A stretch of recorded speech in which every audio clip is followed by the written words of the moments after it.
நமஸ்காரம். வாழ்க்கையில் சிக்கல்கள் வராமல் இருக்காது. அது எவ்வளவு நாளைக்கு ஒரு தம் வருகிறது என்பதை பொறுத்துதான் ஒருத்தர் கொடுத்து வைத்தவர் மகிழ்ச்சியாக இருப்பவர் அல்லது இன்னொருத்தர் துன்பத்துக்கு ஆளாபவர்னு பிரிக்கிறோம். நாள்தோறும் ஒரு சிக்கல் வருமானால் துன்பப்படுகிறோம்னு பொருள். மாதத்துக்கு ஒரு சிக்கல், ஆண்டுக்கு ஒரு சிக்கல்னு வந்தால் துன்பம் பெரிதாகப்படாது. எப்போதும் புலம்பிக் கொண்டிருப்பவர்கள் அப்படியே தான் செய்வார்கள். அவர்களை விட்டுவிட்டு சொல்லுகிறேன். அதனால் நமக்கு சிக்கலால் துன்பமா என்று பார்த்தால் அது சிக்கலின் ஃப்ரீக்வன்சி பொறுத்தது அல்லது சிக்கலின் அளவை பொறுத்தது. அது என்ன, சின்ன சிக்கல் சட்டென்று தீர்ந்து விடுமா அல்லது வந்தால் 10 நாள் ஆகும், அப்படியா?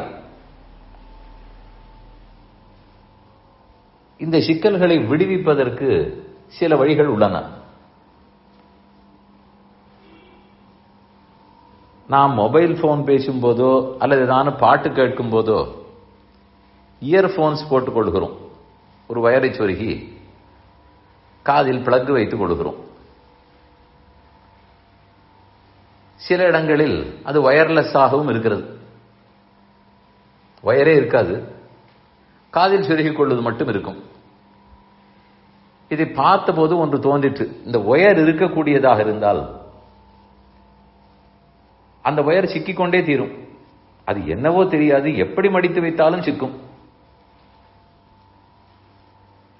அதை எடுக்கும்போது ஒவ்வொரு நாளும் சிக்கலை பிரித்து பிரித்து பின்னர் காதில் பொருத்திக் கொள்ள வேண்டும். ஒவ்வொருத்தர் இந்த சிக்கலை ஒவ்வொரு மாதிரி எடுப்பதை பார்த்திருக்கிறேன்.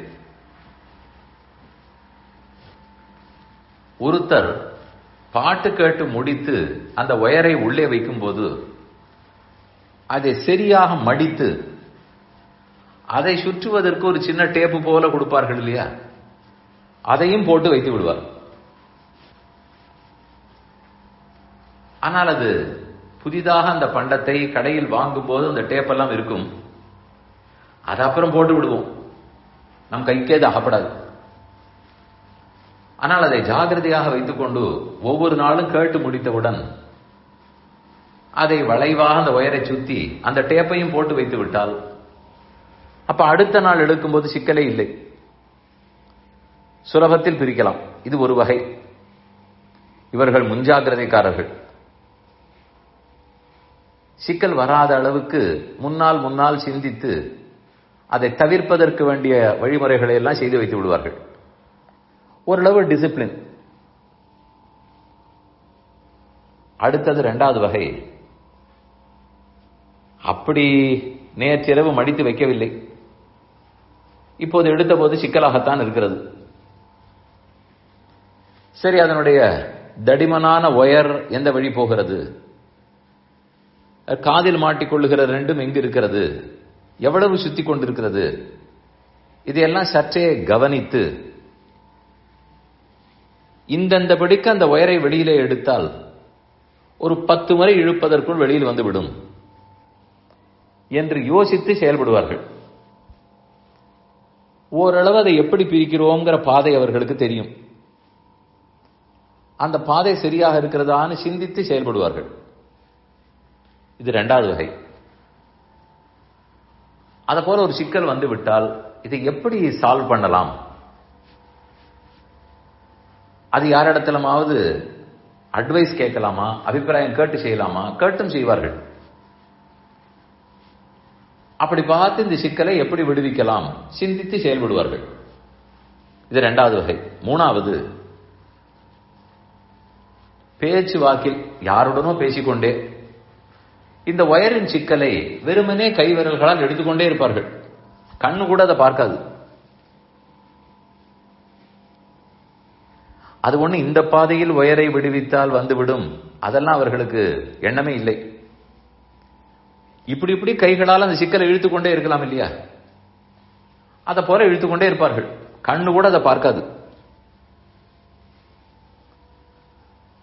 இதில் 2 வகையான முடிவுகள் வரலாம். ஒன்னும் கொஞ்ச நேரத்தில் எப்படியும் அந்த சிக்கல் விடுவித்து விடலாம், அல்லது பார்க்காமலே இழுத்தபடியால் இன்னும் சிக்கிக்கொள்ளலாம். ரெண்டும் சாத்தியம். அதே போல நம் வாழ்க்கையிலும் ஒரு சிக்கல் வந்தால் அதை பற்றியே சிந்திக்காமல் ஏனோ தானோ என்று மனம் போன போக்கில் அதை சால்வ் பண்ண பார்ப்பது. அப்படி செய்தாலும் சில சமயம் அது முடிந்துவிடும், சால்வ் ஆகிவிடும். சில சமயம் இன்னும் சிக்கி கொண்டு விடும். இது மூன்றாவது வகை. நாலாவது வகை,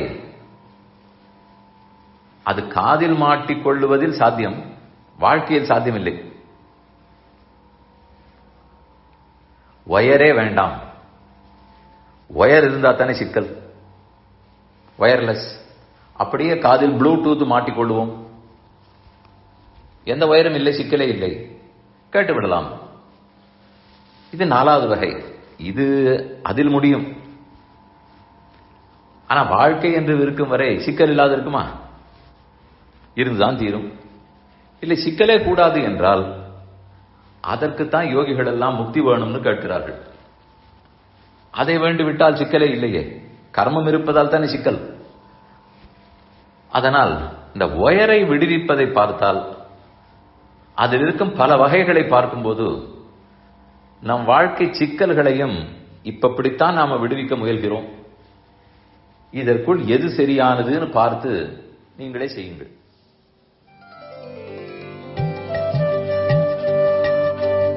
இந்த என் பணி ஆடியோவை உங்களுக்காக வழங்கியவர் வேலுக்குடி ஸ்ரீ கிருஷ்ணன் சுவாமி. இந்த ஆடியோவை தினமும் உங்கள் மொபைலில் பெற கிஞ்சித் என் பணி KINCHITENPANI என்ற ஆப்பை கூகுள் பிளே ஸ்டோரிலோ அல்லது ஆப்பிள் ஐ ஸ்டோரிலோ டவுன்லோட் செய்து கொள்ளவும். தினம்தோறும் இது போன்ற உபன்யாசங்களை கேட்டு மகிழவும்.